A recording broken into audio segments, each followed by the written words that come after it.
What's up, Inside Zone? Just wanted to touch base on a quick video. I want to talk about the Super Bowl and the 49ers with their decision to relieve Steve Wilks of his duties as defensive coordinator after the collapse in the Super Bowl. Let's talk about it. First of all, 49ers had an up and down season. For the most part, they were listed as the most dominant NFC team in the league most consistently throughout the year. I think a lot of folks went back and forth with the Eagles, but for the most part, the 49ers were probably destined to make it to the Super Bowl. It would have been a failure if they didn't. And for the most part, I think a lot of people feel it's a failure that they didn't win because they were clearly the more talented team on the offensive side of the ball compared to Kansas City. So let's get to the game. We go through 4 quarters, and the San Francisco 49ers hold the Kansas City Chiefs to just 1 touchdown, which subsequently came off of a muffed punt. Actually a punt that hit the back of a guy's shoe, which caused a fumble and put the Kansas City Chiefs in an easy position to score an easy touchdown. Without that, it's fair to say that San Francisco probably walks away with the win in the Super Bowl. But we get to overtime, and the 49ers make the decision to take the ball. They win the toss, and they say, we want the ball. Everybody is shocked because the new rules for overtime puts it in a position whoever gets the ball last. So if you go on defense first, you know what the other team has done, and you know whether or not you just need a field goal or if you need a touchdown. If you need a touchdown, you have 4 downs each time to do it, right? You know what you need to do in order to win the game. So you have an advantageous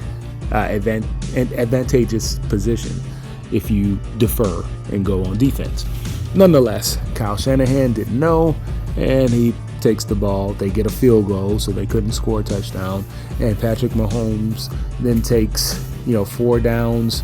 I think he converted 1 4th down and a couple of long down and distance scenarios, and ends up winning the game. Mecole Hardman, UGA grad or UGA alum, scores a touchdown, and that's that. So the next thing everybody is wondering, what happened? Joey Bosa in end of game press conference says we weren't prepared, we didn't know what we were doing, and that's that, right? It's funny because if they would have won the game, that wouldn't have been the case.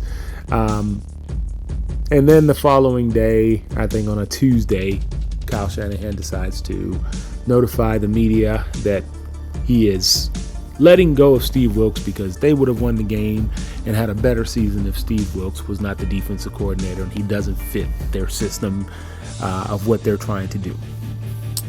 That's all well and good. The only problem is, under Steve Wilks, with 1 year of duty as the DC for San Francisco, he actually put up better numbers than DeMeco Ryans did, who went on to be the head coach for the Houston Texans this year. So that's kind of a tough sell to say that Steve Wilks wasn't good at his job, because he did better than the last guy, and the last guy got promoted to a head coach position. Nonetheless, the 49ers ended the year third in total defense, 2nd in scoring defense, 3rd in rush defense. Numbers are across the board solid, right? They had some dips throughout the year where Purdy played terrible, the offense played terrible, and subsequently the defense didn't have any juice, right? They struggled in run defense in the playoffs, and a lot of things contributed to that. If you look at the defensive ends, both Chase Young and Bosa, a lot of crashing down, giving up the edge on these run plays against Green Bay and Detroit, which caused some big gashes and some very bad stats on the run side of the ball. Nonetheless, right? What did Shanahan and Wilks talk about during the interview process? Because Wilks clearly runs a different scheme than what DeMeco Ryans and Robert Saleh ran for the 49ers. Wilks' scheme is successful when implemented and run correctly. He runs a wide 9 front 4 and 5 defensive backs with 2 linebackers. Right on the back end, he runs a zone scheme defense. Right, he puts his DBs in a position to play free and read and react to the quarterback's decision making. And it allows for his defensive backs to really shine and make a lot of plays on the ball. Bottom line, that's it, right? And he's a very aggressive play caller when it comes to blitzing. Kyle Shanahan repeatedly throughout the year questioned his decision making and pretty much embarrassed this man on national television multiple times. So, it looks like Shanahan is going to put this loss and the unsuccessful season on Wilks. I want to know who they're going to pick up to take his place and if that guy is going to be able to run the team to a number 1 defense, because that's the only thing that'll make sense at this point.